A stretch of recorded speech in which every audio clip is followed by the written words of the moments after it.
estudantes! Tudo bem com vocês? Seja bem-vindo para mais uma aula Mãos na Massa Economia Doméstica. Hoje, a aula realizada pelo componente de língua portuguesa. Eu sou a professora Cristiane Lopucci, estou muito contente que você está participando dessa aula. E para iniciar, eu vou fazer aqueles combinados básicos que nós temos. Você tem cuidado e higienizado suas mãos? Isso é muito importante. Então, sempre que possível, lave as suas mãos com água e sabão, lave bem entre os dedos, né? Mantenha esse hábito de higiene. Use o álcool em gel sempre que possível e a máscara, né? A máscara se tornou um adereço da nossa vida. Eu espero que você a utilize sempre que sair de casa, sempre que precisar sair. Eu acabei de retirar a minha apenas para gravar essa aula, tá bem? Cuidando da sua higiene, você cuida de si e cuida das pessoas que você ama também. Então, para a aula de hoje, para essa aula, Mãos na Massa Economia Doméstica, você vai precisar de alguns materiais. Vamos ver quais são eles. Você vai precisar do seu caderno, o lápis, a borracha e, se tiver, você usa também o lápis de cor, canetinhas e outras coisas que você goste para deixar o seu caderno bem adequado e da forma que você gosta para a sua organização de estudo. Combinado? Então, você já sabe um pouquinho o que é esse programa Mãos na Massa? Você já ouviu falar sobre ele e já participou de outras aulas também que falavam sobre esse programa. Vamos ver um pouquinho. Então, esse programa Mãos na Massa Economia Doméstica, ele quer que cada um de nós, né, você estudante, eu professora e cada cidadão que vive nessa nossa cidade, no nosso país, comece a pensar um pouco mais sobre os hábitos de consumo. Então, de onde vêm as coisas que consumimos? Quantas pessoas será que trabalham para que um determinado alimento ou que para um determinado produto seja produzido e chegue até nós? Isso é uma possibilidade. Como que nós podemos pensar na sustentabilidade no nosso dia a dia? Quais são as coisas que podemos fazer no dia a dia que isso traga para dentro da nossa casa, então, a economia doméstica? Esse campo da economia doméstica não diz respeito somente à pessoa que compra e aquilo que ela precisa economizar ou gastar em um estabelecimento, mas isso diz respeito a todas as pessoas que convivem dentro do lar, como que a gente pode colaborar, então, para que a economia doméstica ela aconteça de uma forma melhor. Então, como que cada um de nós pode colaborar? E o que o estudante pode fazer, então, pensando nisso que eu já falei? Uma outra questão que nós podemos falar também sobre esse programa Mãos na Massa é pensar em nós, nas habilidades do dia a dia. Como que nós podemos solucionar alguns problemas que são do nosso cotidiano, né? Coisas que nos acontecem e como que a gente pode lidar com essas pequenas situações. Então, a cada vez que você tiver uma aula desse programa Mãos na Massa, você vai ter a oportunidade de refletir sobre um assunto novo que te faça pensar sobre isso, né? E que a gente possa se tornar cada vez mais um humano, mais ser humano, pensando mais na sustentabilidade, saber como que as nossas relações, aquilo que a gente faz, como a gente consome, como a gente vive, como nós usamos os objetos e as coisas que nos chegam até a nossa mão, como que isso afeta outras pessoas. Então, isso você vai poder sempre refletir cada vez que tiver uma aula Mãos na Massa. Vamos à nossa aula, agora que a gente já sabe por que precisamos assistir essa aula, no que essa aula impacta a nossa vida. Isso já ficou claro para você, não é verdade? Então, vamos pensar na nossa aula. Vamos lá, mente atenta, que agora é com você. Olha lá. Então, vamos falar na aula de hoje sobre algo que usamos muito no dia a dia, nas mais diversas tarefas. O que será que usamos no dia a dia nas mais diversas tarefas? Presta atenção às dicas. Olha lá. Ela armazena as informações e fatos obtidos através de experiências ouvidas ou vividas. Leu aí? Joia. Outra dica. relaciona-se fortemente à aprendizagem. Ajuda a reter as informações no cérebro. Do que será que vamos falar? E olha lá, mais uma dica. Pode ser desenvolvida e estimulada com técnicas mentais, boa alimentação, cuidados com a ingestão de medicamento e técnicas de relaxamento. O que será que nós vamos falar na aula de hoje? Você já pensou em alguma possibilidade aí? Já está elaborando hipóteses sobre o que pode ser o tema da nossa aula? Então agora vem uma tarefa para você realizar aí no seu caderno. Para saber a resposta bem certinha, você precisa desembaralhar essas letras e encontrar a palavra. Um tempinho para você fazer.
Conseguiu encontrar a resposta? Vamos conferir aqui com a professora? Então, a resposta aí para esse desembaralhar das letras é a palavra memória. Nós vamos falar na aula de hoje sobre a memória. Tomara que você goste do assunto, porque a aula está bem interessante. Então, vamos lá. Você já pensou sobre as memórias que constrói ao longo da sua vida? Com certeza, você que está assistindo a essa aula, você já tem memórias construídas e isso tudo foi se construindo ao longo da sua vida. Nós também falamos sobre a memória quando precisamos memorizar algo, gravar, então nós dizemos que usamos a memória. Então, existe, essas duas vertentes pelas quais podemos falar sobre a memória. Uma sobre as memórias que nós construímos ao longo da vida, e outra sobre essa memória que nós usamos para gravar algumas coisas. Então, vamos começar com um texto. Olha lá, de olho aí na tela para ir acompanhando o texto. A memória é o armazenamento de informações e fatos obtidos através de experiências ouvidas ou vividas.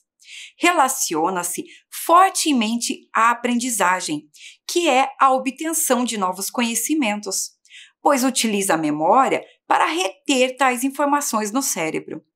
Existem duas formas de adquirir e armazenar informações. Então, olha lá o que o texto está nos dizendo. Existem duas formas de adquirir e armazenar informações, que são tão importantes para o nosso dia a dia. Primeira, olha lá, memória de procedimento. Utilizada para armazenar e verificar informações não verbalizadas, como habilidades motoras, sensitivas ou intelectuais. Então, o que isso aqui quer dizer? O que é essa memória de procedimento? É uma memória que nós usamos para fazer aquelas tarefas que nós dizemos que se torna quase que mecânico, sabe? Quando a gente aprende a andar de bicicleta, no começo você precisa prestar bastante atenção, não é? Depois você aprende a andar de bicicleta, você nem pensa mais em como você realiza aqueles movimentos. Então, isso é uma memória de procedimento, é para você realizar alguma coisa.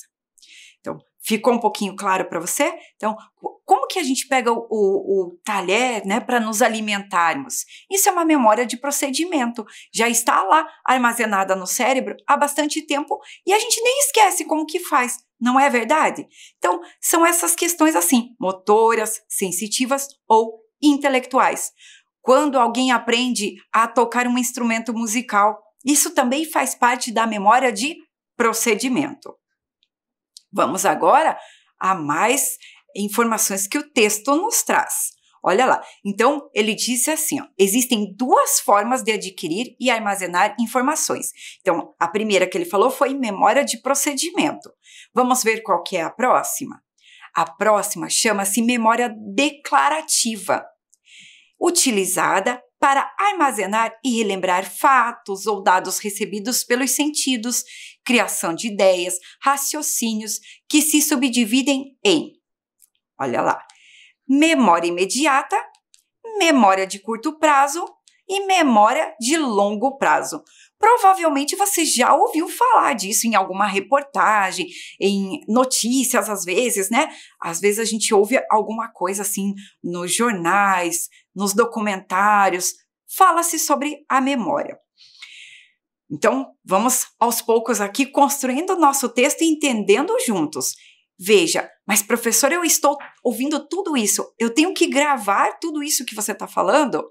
Não, né? Mas você precisa saber como as coisas funcionam, como essa máquina tão maravilhosa que nós temos, que é o nosso corpo humano, como que ela vai fazendo para guardar tudo isso? Imagina quantas informações você já tem guardado aí no teu cérebro.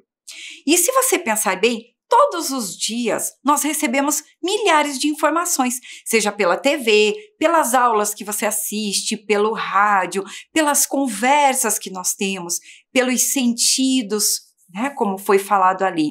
Então, tudo isso são informações que vão chegando até nós. E essas informações, então, elas não vão sempre para o mesmo local e não ficam sempre do mesmo jeito. Você já percebeu que tem algumas coisas que nós esquecemos muito rápido? Você lembra da lista que você usou para comprar alguma coisa, ou você foi com alguém ao mercado que precisava comprar nesse dia, no dia de hoje, há 1 ano atrás? A gente não lembra, porque são informações que, como nós não precisaremos, o nosso cérebro vai eliminando. Por isso que existe aqui a memória imediata, a memória de curto prazo e memória de longo prazo. Vamos conversar sobre cada uma delas? Então, presta atenção. Sua duração é de poucos segundos, pois ao utilizá-la é descartada pelo cérebro. Pode ocorrer armazenamento de tais dados inconscientemente. Então, uma dessas memórias, olha só, dura poucos segundos. Ela é descartada logo ao utilizar. Pode ocorrer esse armazenamento. Vamos pensar que você está numa conversa com algumas pessoas, chega uma pessoa e te apresentam e diz assim, essa é a Cristiane. Quando chega outra pessoa, conversa, né? Chega já alguém para conversar ali e pergunta como é seu nome, imediatamente você vai lembrar, porque você acabou de ouvir o nome daquela pessoa. Então, isso é essa memória que nós estamos falando. E você pode logo esquecer, se você nunca mais vir essa pessoa, ou inconscientemente guardar essa informação. Vamos para a próxima memória. Sua duração é de poucas horas e, por este fato, pode haver perda de suas informações se ocorrer algum tipo de agressão ao cérebro. E depois nós vamos falar sobre o tipo de agressão, tá bom? Então, aqui são aquelas informações que ficam armazenadas por poucas horas, né? O que será que a gente armazena por poucas horas? Vamos pensar quando a gente acorda. Nós acordamos e pensamos assim, o que eu tenho que fazer hoje? E começamos ali a listar algumas coisas mentalmente, porque nós lembramos que deixamos algumas coisas para fazer, usamos a memória. Então, ela vai durar por algumas horas. Entenderam aí? Combinado? Vamos ver o próximo tipo de memória. Sua duração pode chegar a anos de forma definitiva. É onde se encontra toda a nossa autobiografia e conhecimento adquirido ao longo da vida. Para isso, o cérebro utiliza mecanismos de repetições, recordações, ideias associativas. Então, aqui refere-se à memória que vai durar por bastante tempo. Ó, ele fala ali, olha a dica, que diz que está a nossa autobiografia. Autobiografia é quando sabemos, é a nossa história, é tudo que vivemos. Então, já dá a dica de que tipo de memória que é. E você vai dizer assim, mas professora, você não leu os títulos, então nós não sabemos de que memória cada um se trata. E é justamente aí que vai entrar uma atividade para você. Eu já li esses 3 tipos de memória, né, ali que conforme as informações que recebemos, os estímulos são armazenados. E como eles são armazenados? Então, agora, você vai precisar fazer uma associação. Eu vou voltar àqueles 3 títulos, olha lá. Memória de longo prazo, letra A. Memória imediata, letra B. E memória de curto prazo, letra C. Então, aí no seu caderno, o que você vai fazer? Você vai associar, então, o título à memória correspondente. Não precisa copiar toda essa definição que está ali ou toda essa explicação. Você pode associar letra A com um determinado número, porque você viu que cada trecho ali do texto tem um número. Então, você vai ver, memória de longo prazo. Qual desses trechos está associado à memória de longo prazo? Provavelmente você vai precisar ler novamente para realizar a atividade. Realiza aí com bastante atenção.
Conseguiu realizar?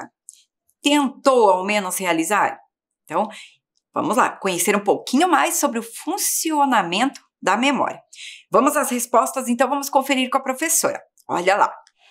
Então, 1, memória imediata. Então, como que ficaria ali a resposta? Número 1, a resposta é a letra B, memória imediata, porque a sua duração é de poucos segundos. Então, isso acontece imediatamente. Foi isso que você registrou? Se não foi, não tem problema. Lembra que na lista de materiais constava uma borracha? É para isso mesmo. Apaga, deixa tudo certinho aí no seu caderno, deixa o registro correto. Combinado? Vamos ver a 2. A 2, então, é memória de curto prazo. Ficaria correspondendo à letra C, memória de curto prazo. Então, 2, letra C. Porque a duração dela é de poucas horas.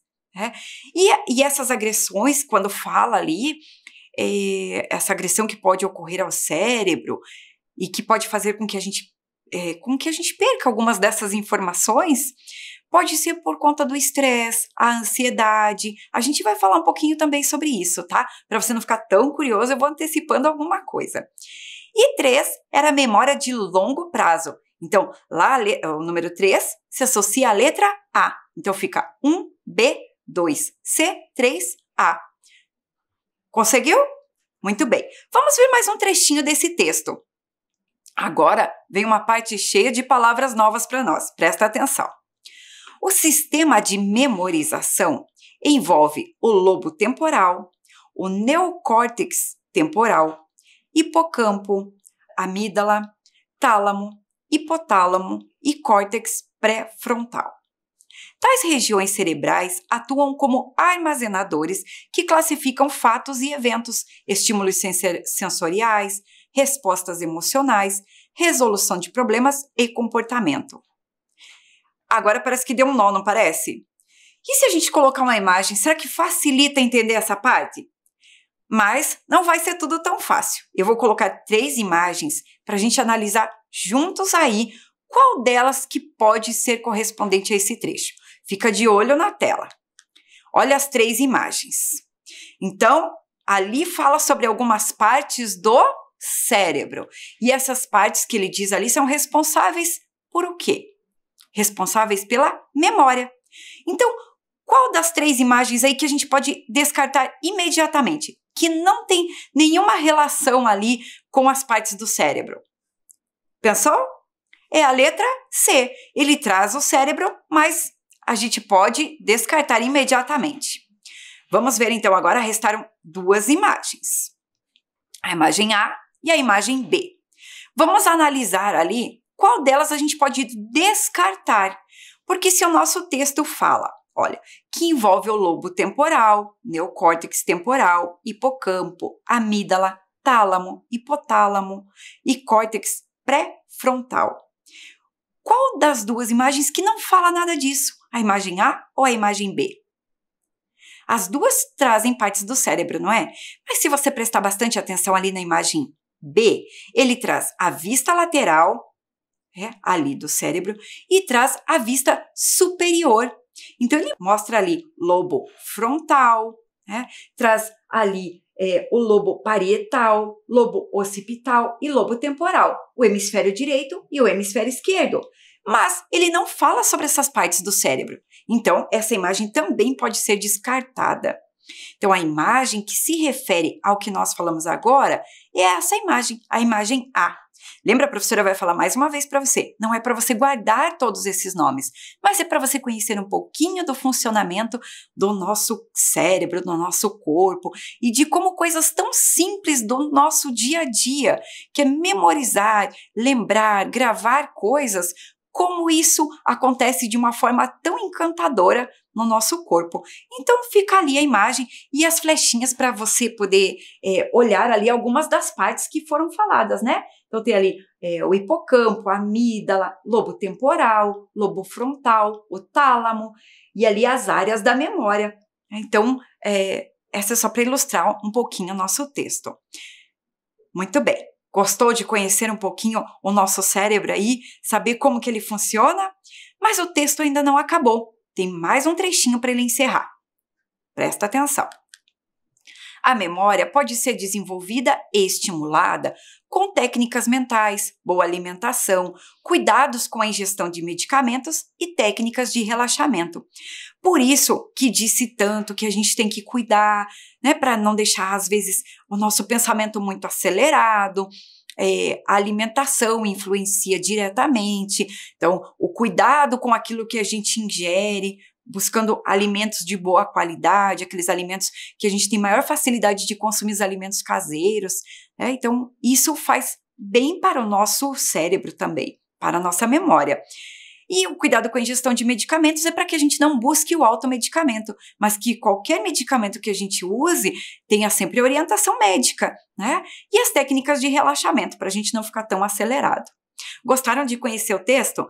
Eu vou mostrar para vocês agora exatamente como ele estava lá de onde ele foi retirado, do suporte de onde ele foi retirado.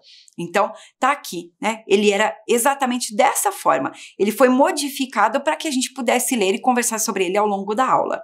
Tá bem? Isso é só para o seu conhecimento. A autora do texto é a Gabriela Cabral da Silva Dantas. Então, ela escreveu sobre as memórias. É um texto de divulgação científica porque traz informações científicas. Vamos ver agora como que a gente pode cuidar um pouquinho da nossa memória? Algumas dicas bem práticas. Olha lá, eu vou começar ali pela imagem do peixe. Olha ali, coma mais peixe, pois é rico em ômega 3. Então, se você tiver oportunidade, consuma mais peixe. pratique atividade física regularmente.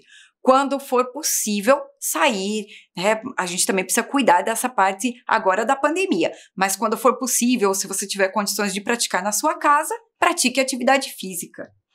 Estimule a atividade cerebral com hobbies e leituras. Então, a leitura estimula a atividade cerebral. Mergulhe nos jogos e passatempos. Então, mergulhe, mas nem tanto, né? Se a gente passar muito tempo nos jogos eletrônicos, a gente vai ter uma estimulação excessiva. Então, a gente também tem que cuidar. Tem que ter um tempo adequado para tudo. E os passatempos também, porque estimulam a memória. Não leve listas ao supermercado. Então, tente fazer associações. Pensar assim, se eu tenho que comprar algo para o café, o que é? Então, tenta associar, fazer associações. Escove os dentes com a outra mão. Então, estimule, né, a outra mão. Tente escrever também com a outra mão. Evite álcool e drogas. São inimigos da nossa memória. Controle a depressão e a ansiedade, porque isso são agressores da memória. A gente viu lá que a memória pode sofrer agressões e essa é uma das agressões severas que a memória pode sofrer. E tenha uma boa noite de sono. O descanso é fundamental para a memória. Vamos agora para um teste de memória. Vamos ver como está a sua memória aí? Olha lá, teste da memória. Então, nós usamos a memória para acessar as lembranças. Você vai escrever aí no seu caderno. Eu vou falando, você já vai tentando lembrar e escrever, tá bem? Um brinquedo que gostava quando era bem criança. Lembra de algum? Registra aí no seu caderno. Outro. O nome de um colega da sala de aula do segundo ano. Você lembra de algum colega da sala de aula do segundo ano? Se você lembrar, registra o nome dele. Outro. O nome da sua professora do primeiro ano. Lembra dela? Registra o nome. Outro. Como foi o dia do seu aniversário há 3 anos? Você lembra dos detalhes desse dia? Será? É mais uma para registrar aí, para testar a sua memória. E um prato que tem um sabor especial e você comeu há muito tempo. Então, alguns alimentos que também nos fazem lembrar algumas pessoas, não é verdade? Né? Nos fazem lembrar alguma situação que a gente já viveu. Então, você tem algum prato que tem esse sabor especial e você comeu há muito tempo? Registra tudo isso aí no seu caderno.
Foi fácil fazer o teste de memória? Lembrou de tudo? Então, você já percebeu como alguns objetos, imagens, cheiros, cores, sabores podem trazer algumas lembranças? Será que seria mais fácil fazer todo esse teste de memória se você tivesse objetos perto para lembrar? Você viu que tem uma caixinha aqui, né? E eu vou te mostrar o que tem nela. Então, eu trouxe aqui na minha caixinha alguns objetos que me ajudam a lembrar de cenas. Um coração de pinha, tenho aqui um outro pinhão. Parece muito simples, mas tem um significado. Sapatinhos dos meus filhos quando eles eram pequenos, que quando eu pego eu sinto até a emoção. Eu lembro deles bebês, e eles já são grandes agora, né? Eu trouxe aqui um filme de algumas fotos bem importantes que eu já tirei. Mais recordações, né? Então, assim, eu criei aqui diversas memórias. Para alguém que vê, parece que não tem muito sentido. Mas para a minha memória, para as lembranças que eu vivi, eu tenho cartas. Isso é muito importante. né, algumas coisas que eu ganhei e que eu guardo aqui, que me fazem relembrar com muito maior facilidade aquilo que aconteceu há algum tempo. Então, eu tenho cartas que eu recebi no meu aniversário há 3 anos, aí eu consigo lembrar o que aconteceu, né? Eu tenho aqui, ó, algumas recordações que eu ganhei de amigas, cada uma delas escreveu um texto, também me deram de presente de aniversário, e quando eu pego eu lembro exatamente como foi o dia e a emoção de receber tudo isso, né? Então, tem aqui várias mensagens e coisinhas que me fazem avivar essa memória com muito maior facilidade. Vamos ler um textinho aqui, esse eu vou ler, você fica escutando aqui com a professora, que é de um site chamado Centro de Valorização da Vida. Algumas pessoas buscam esse centro para serem ouvidas, para serem ajudadas quando precisam dessa ajuda emocional. E uma dessas pessoas que trabalham lá escreveu esse texto e diz assim: numa gaveta, as fotos antigas começam a transbordar. É um baú de memórias. Olhar imagens de outras épocas é reviver um pouco das emoções e sentimentos experimentados. Dificilmente uma pessoa, mesmo com a saúde física ou mental abalada, consegue ficar imune aos dias felizes eternizados em fotografias. Uma pesquisa com adolescentes em risco de doença mental mostrou que lembrar os bons momentos pode ajudar a evitar a depressão, por exemplo. Concentrar-se em ocasiões especiais, buscando reviver os detalhes daquela experiência, pode aumentar a resiliência, segundo os pesquisadores da Universidade de Cambridge. Quem nunca deu boas risadas numa reunião de família com as recordações da infância? Ou mesmo saboreou com amigos experiências marcantes que o tempo levou? Fotos e diálogos podem ser tão decisivos quanto perfumes, sons, uma cena aleatória, um gesto, referências que trazem de volta flashes da nossa história. Por outro lado, as lembranças ruins podem provocar efeito contrário. Aquela tristeza, melancolia ou mesmo raiva contra fatos que não são mais passíveis de alteração. Fato é que nosso passado e o que ficou dele é muito mais importante do que às vezes podemos supor. São essas memórias que garantem a nossa identidade e são únicas para cada um de nós. Mas podemos trazê-las à tona de diferentes formas. É a tal ressignificação. Leila, Centro de Valorização da Vida, Brasília. Muito bonito esse texto, não é? E você? Você já tem memórias construídas, não tem? A gente pode usar a palavra memórias e muitos especialistas também falam lembranças para aquilo que ficou armazenado. Vamos então valorizar as nossas memórias? O que será o nosso passo a passo aqui da aula Mãos na Massa? Nós vamos construir uma caixinha de memórias. Hoje, para essa aula, eu vou ensinar você como fazer aqui essa decoração da caixa. Vocês viram que a minha caixa ela tem esse aspecto um pouco envelhecido, não é verdade? Mas ela era uma caixa comum, uma caixa que iria até para o lixo. E eu vou ensinar então a técnica para a gente fazer isso. Você vai precisar de alguns dias para realizar esse trabalho. Então hoje é bacana você anotar algumas coisas, ficar de olho, prestar atenção no passo a passo e fazer a sua aí, porque isso é muito bom para a nossa memória, né, para essa questão toda cerebral que a gente viu e para a nossa saúde emocional também. Então eu vou organizar os materiais. Olha lá quais são os materiais que nós vamos usar. Então, construindo uma caixa de memórias. Os materiais: cola branca, filtro de café usado e caixa ou embalagem vazia e limpa.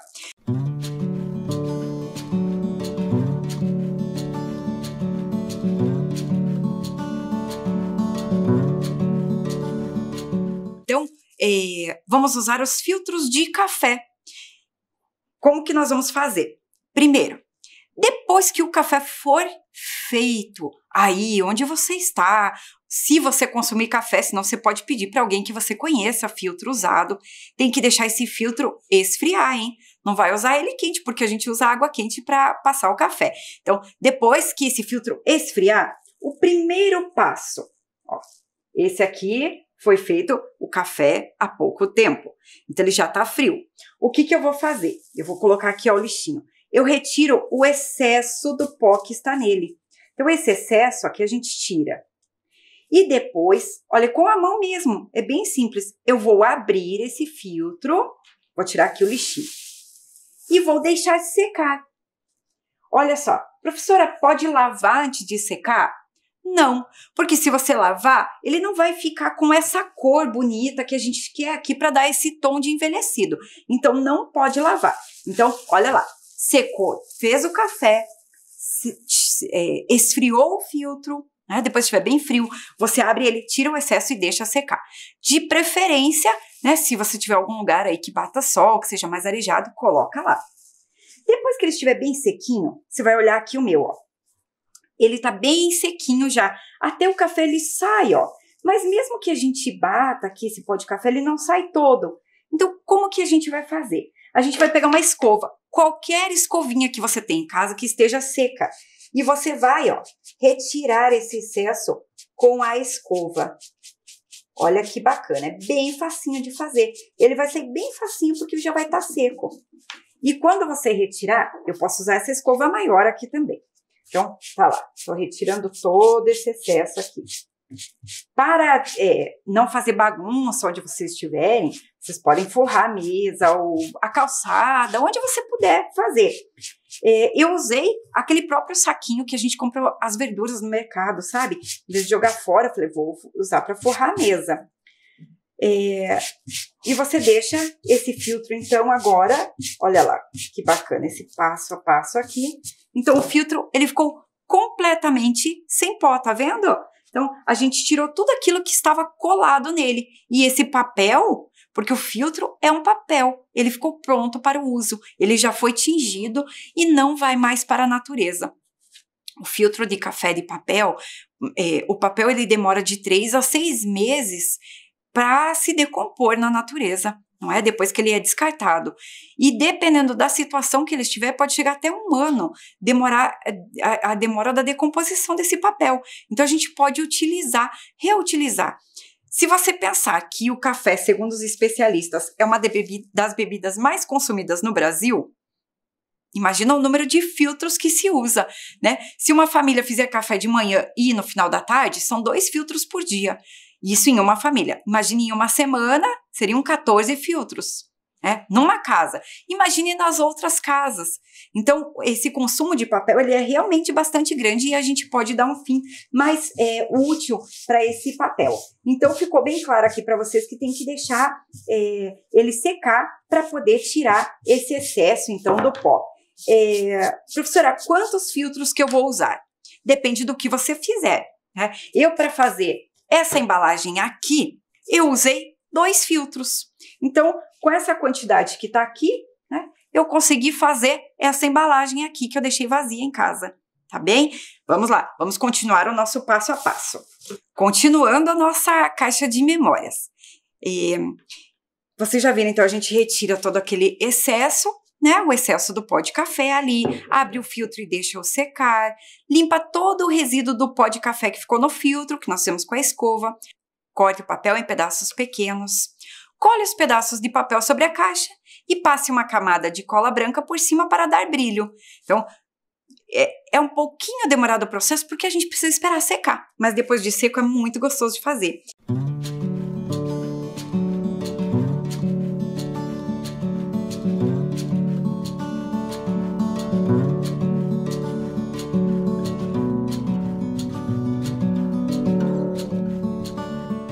Então, aqui, ó, vou mostrar para vocês 2 filtros que eu tenho aqui. Um deles, eu retirei toda essa bordinha. Olha aqui, ó. Nesse aqui, eu deixei a borda, tá vendo? Que é a costura do filtro ali. E esse aqui eu retirei. Você pode usar assim ou assim, conforme você quiser. Para o meu trabalho, eu preferi retirar. E depois você pode cortar com a mão mesmo, porque fica bem bonito, né? Ou, se você preferir, você pode usar a tesoura. E corta em pedaços maiores ou menores, de acordo com a peça que você for cobrir. Como essa caixa é grande, eu posso usar pedaços maiores, não é verdade? Se eu fosse usar uma embalagem pequena, como esse vidro, por exemplo, eu teria que ter pedacinhos pequenos para fazer esse efeito assim de sobreposição de um pedaço sobre o outro. Então, eu cortei aqui os pedaços, ó. E eu vou usar cola branca para colar tudo isso. Mas você vai perguntar assim, professora, usa bastante cola? Usa bastante cola, e nós vamos falar também sobre uma receitinha de cola, que é essa mesma que eu usei para fazer todas as peças. Então, a mesma receita, ela foi testada e aprovada. A embalagem aqui da cola também é reutilizada, era de um alimento, a fitinha também veio em um alimento, e aqui a gente fez a nossa cola, então, para construir a nossa caixa de memórias. Eu vou pegar a cola e eu vou passando aqui, ó, na caixa. Então, eu já deixei bastante aqui coladinho, né? E deixei alguns espaços, ó. Então, eu espalho bastante cola e vou escolhendo os pedacinhos para colar aqui. Olha só, tem esse espaço, eu vejo mais ou menos o que cabe e vou colando aqui, ó. Tá? Quero deixar aquelas manchas para elas irem aparecendo e posso ir passando a cola assim, ó, por cima mesmo, né? Vai bastante cola, a gente vai usando bastante para dar um acabamento bem bonito. Olha lá. E aqui eu vou colando os pedacinhos, tá vendo? É bem simples, mas é tão gostoso de fazer que você nem imagina. Eu me diverti fazendo as peças, até guardei mais filtros em casa para fazer outras peças. Enquanto eu vou colando aqui, eu vou contar uma coisa para você. Você sabe como surgiu o filtro de café? Já ouviu falar sobre isso? Então, foi uma senhora que tomava café, gostava bastante. E quando eles tomavam, o sistema que tinha de fazer o café sempre passava o pó junto e ela não gostava. Então ela desenvolveu um sistema que era uma espécie de uma caneca com furos embaixo e ela colocou um pedaço de papel chamado mata-borrão com furinhos bem pequenos. E assim ela conseguiu tomar o café sem pó. E isso fez tanto sucesso que essa mulher e o marido dela fundaram uma empresa que até hoje faz bastante sucesso, né, aqui no Brasil. O filtro de papel chegou aqui no Brasil mais ou menos a partir da década de 70. Até então só se usavam os coadores de pano. Então aqui fica a dica para vocês de como fazer toda essa caixa de memórias e guardar as memórias mais importantes para você, que eu tenho certeza que são muitas e bem significativas. E eu vou deixar também a receitinha da cola. Olha lá como que eu fiz. Eu misturei 1 xícara de farinha de trigo, 1/3 da mesma xícara de açúcar e 1,5 xícaras de água com 1 colher de vinagre. O vinagre é bem importante você colocar porque é ele que faz com que essa cola não mofe e não estrague tão fácil. Uma receita dessa rende muita cola. Então, você pode usar 1 xícara pequena ou uma medida pequena aí na sua casa. Mas usa 1 xícara pequena porque vai render bastante. Eu misturei todos os ingredientes e só dei uma aquecidinha no fogo. Então, para aquecer, peça ajuda para alguém para mexer no fogão. Não vá fazer isso sozinho, né? Se você ainda não tem o hábito de manusear o fogão. Se você já mexe, cuide. Aqueceu, ferveu, você só ferve um pouquinho, você vai ver que ele fica tipo um mingauzinho e você desliga. Usa também somente depois de fria, tá bom? Não vai usar antes. E é assim. Eu espero que você possa seguir essa dica. Se você procurar, no começo parece que ela fica feia, assim, ó, com toda essa cola por cima, mas você vai espalhando e é essa cola que dá um acabamento bem bonito para nossa caixa, que vai deixar ela mais resistente e brilhosa. Depois de pronta, você vai colocar aí dentro aquilo que é significativo para você. Bilhetes, recordações, memórias e objetos que te tragam lembranças felizes e que ajudem a estimular aí, né, o seu cérebro, as suas lembranças, as suas memórias. Eu espero que você tenha gostado da aula tanto quanto eu, né, porque foi uma aula que eu preparei com muito carinho, com muito afeto, para que você também possa ter as suas lembranças e recordar-se de cada passo ao construir a sua caixa, tá bem? Eu espero que você fique bem. Aproveite as dicas, utilize, né, os filtros de café aí na sua casa para que eles não agridam o meio ambiente, mas que possam constituir aí parte da decoração. Você pode colocar isso no caderno, pode colocar, e as pessoas inventam em vários locais e fica bem bonito, tá bem? Foi muito bom estar com você, seja gentil consigo e com os outros. Ajude, né, então a fazer desse nosso mundo sempre um lugar melhor, tá bem? Abraços no ar!